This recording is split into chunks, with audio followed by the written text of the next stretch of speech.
വളരെ വേണ്ടപ്പെട്ട ആരെങ്കിലും എന്തെങ്കിലും ഒരു കാര്യം, ചിലപ്പോൾ കഴമ്പുള്ളതോ കഴമ്പില്ലാത്തതോ ഒരു കാര്യം പറയുമ്പോൾ ചിലപ്പോഴെങ്കിലും ഓപ്പോസിറ്റ് നിൽക്കുന്ന ആൾ അതിനെ ചെറുതായി ഇതൊന്നുമില്ല, അല്ലെങ്കിൽ ചിലപ്പോൾ ജനറലൈസ് ചെയ്ത് ഇതെല്ലാവർക്കും ഉള്ളതല്ലേ എന്നൊക്കെ പറയും. ഈ പറയുന്ന പരിപാടിയുടെ പേരാണ് മിനിമൈസിങ് എന്ന് പറയും. ഇതത്ര നല്ല പരിപാടിയല്ല എന്ന് എല്ലാവർക്കും അറിയാം ശരിക്കും പറഞ്ഞാൽ. എന്നാലും ലൈഫിൽ എപ്പോഴെങ്കിലുമൊക്കെ ഈ ഒരു തെറ്റ് പറ്റാത്ത ആരും ഉണ്ടാവില്ല. അപ്പോൾ ആ ഒരു കാര്യം വേറൊരു ലെവലിൽ നമുക്കൊന്ന് ആലോചിച്ച് നോക്കാം. കമ്പ്യൂട്ടറിൽ വേർഡ് ഉണ്ടല്ലോ, വേർഡ് അതെല്ലാവർക്കും അറിയാമായിരിക്കും. ഓൾമോസ്റ്റ് മിക്കവരും യൂസ് ചെയ്യുന്ന ഒരു ആപ്ലിക്കേഷനാണത് അല്ലേ, വേർഡ് എക്സൽ പവർ പോയിൻറ്റിലെ വേർഡ്. സോ ഈ വേർഡിൻ്റെ ഏറ്റവും അറ്റത്ത് 3 ഓപ്ഷൻസ് ഉണ്ട്. മിനിമൈസിങ്.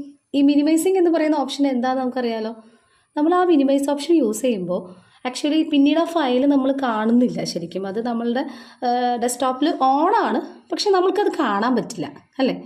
അതുപോലെ തന്നെയാണ് ശരിക്കും പറഞ്ഞാൽ നമുക്ക് നമ്മളുടെ എത്ര വേണ്ടപ്പെട്ട ആളാണെങ്കിലും ആ പറയുന്ന കാര്യത്തിന് നമ്മൾ വേണ്ട രീതിയിൽ ശരിക്കും എടുക്കാതെ, ശരിക്കും ലിസൺ ചെയ്യാതെ ഒക്കെ മിനിമൈസ് ചെയ്യുമ്പോൾ അവരവിടെ കാണപ്പെടുന്നില്ല ശരിക്കും പറഞ്ഞാൽ. അതിനോടൊപ്പം തന്നെ ഓർക്കേണ്ട ഒരു കാര്യം കൂടി ഉണ്ട്. ഈ മിനിമൈസ് ബട്ടൻ്റെ അടുത്ത് തന്നെ ക്ലോസ് ഇൻറ്റു ഒരു എക്സ് ബട്ടൺ ഉണ്ട്, ക്ലോസ് ചെയ്യാവുന്ന ഒരു ബട്ടൺ. അപ്പോൾ ഇങ്ങനെ മിനിമൈസ് ചെയ്ത് വേണ്ട ബന്ധങ്ങളൊക്കെ പലപ്പോഴും ക്ലോസ് ആയി പോകാനുള്ളൊരു സാധ്യതയുണ്ട്. അപ്പോൾ അതുകൊണ്ട് വേണ്ടപ്പെട്ട ആരെങ്കിലുമൊക്കെ എന്തെങ്കിലും കാര്യമായിട്ട് പറയുമ്പോൾ ആ കാര്യത്തിൽ എന്തെങ്കിലും കഴമ്പുണ്ടോ എന്നല്ല, വൃത്തിയായിട്ട് കേൾക്കുക. അത് നല്ലൊരു സ്വഭാവമാണ്. പിന്നെ തെറ്റുകൾ തിരുത്താനുള്ളതാണ്, ആവർത്തിക്കാനുള്ളതല്ല. Thank you.